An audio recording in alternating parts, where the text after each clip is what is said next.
Jake Moulton, Sam Payton again, as they've done most of the day. Battle face-off picks taken away by Syracuse and White. He's so effective off the wing. Finds Kenny Nims.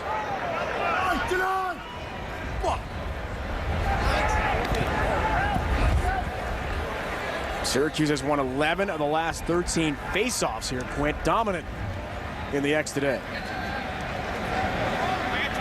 As we revisit our Coke Zero game track. And that face-off work, face-off by committee for Syracuse. Moulton's been good, but when you think about the wing guys, you got Matt Abbott and Joel White on the wings. That's as good as it gets. You're going to see some great wing play in game 2 this afternoon with Virginia.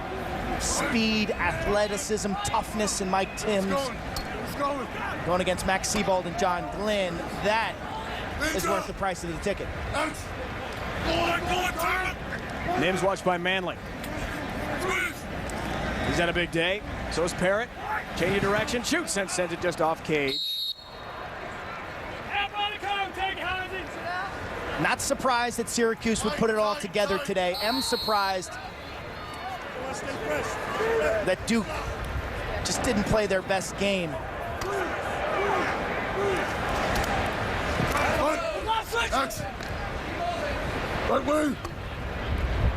The Duke team, they got a ton of ACC championship rings. How many rings were they traded for one gold trophy? All of them, guaranteed.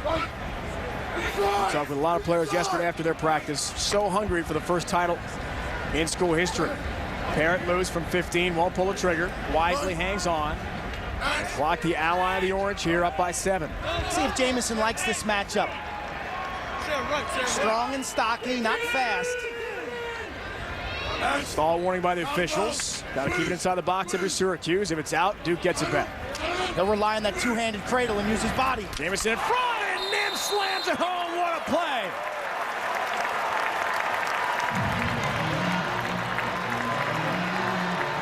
Cody Jamison connecting with Kenny Nims, a thing of beauty.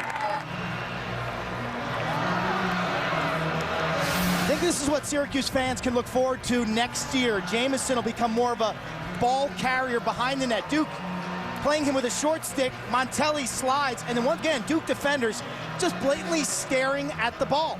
Head on a swivel. How many backdoor goals, how many backside feeds have the orange connected on? Jamison draws 2. Nims parked on the backside, cherry picking. Pretty easy.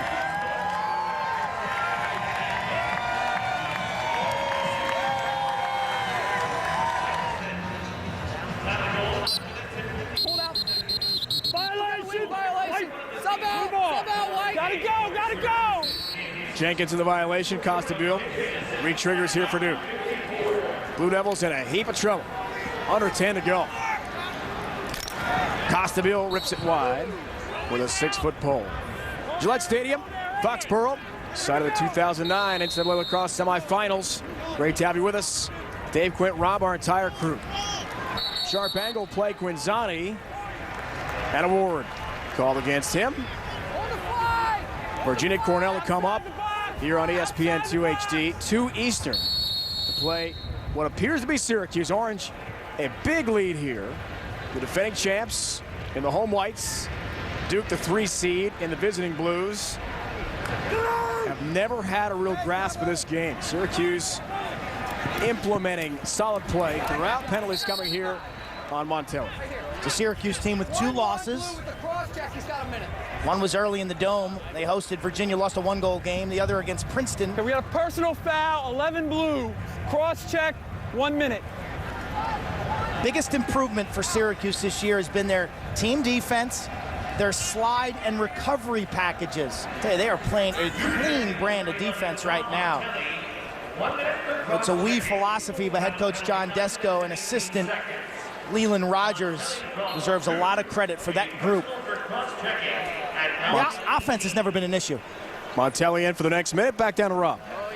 Dave, it's interesting talking about Syracuse. We talked about how Duke last year, a lot of people thought they were supposed to win and the pressure got to them. With Syracuse, it just doesn't seem to matter. They know they're supposed to win, and it doesn't bother them. They just come out and win anyway. I think a lot of that has to do with this coaching staff. We get another Syracuse goal here. The coaching staff with those deep Syracuse roots, they've got a great tradition, and they're not afraid to talk about it. Speaking of roots and tradition, Rob, there's the coach's son, Tim Desko. Head coach John Desko's son out of West Genesee High School has his first extra man goal. And the folks clad in orange, a lot to cheer about today. They are rolling. Left-handed jump shot. Nims carries. Little triangle on the right side, leaves the defense vulnerable. The 2-on-1 on the backside, and you see the defender come over late. Great shot by Desko. Ping. Oh, this will give you a good look. Look at the accuracy. I mean, there's a window there of maybe about 6 inches by 6 inches. Desko paints it. Down. Moulton wins another for Syracuse. Charging in, thought about a shot trail check, but it comes to Jamison. Tim and John Desko, the fourth father-son combo in Syracuse lacrosse history. Legendary coach for Syracuse, Roy Simmons. Coach Roy Simmons Jr., who in turn coached his son, who's now an assistant coach at Syracuse, Roy Simmons III. Roy Jr., the Hall of Famer, won 6 titles, is here today watching. You don't ever know where, though. Right. He's mysterious. Keeps a low profile. Although we had a nice meeting with him last week at Hofstra. Oh, it was great. Prior to the basically sat with him Maryland during game. the entire Syracuse practice. Telling old stories, telling news stories. He'll take the bus with the team. Likes to hit art galleries. I'm sure his hands are full here in Boston. Always likes to be cultured. Narosky had it tipped aside. That trickles out of bounds. The coach is a sculptor himself, very talented. It's funny, Coach Simmons was telling me a story about my mom. How last time he saw my mom, she was giving him grief for not sending me any recruiting letters. I mean, come on, Mom, you got to let it go. That was 25 years ago. Schoeffel passing, Crotty. Shut down Galloway, nice save. And he jumps up and down. Celebrating that stop. Got to watch out. Remember what happened with Brian Phipps last week in Maryland. Jumping up and down the goal crease. Torn ACL.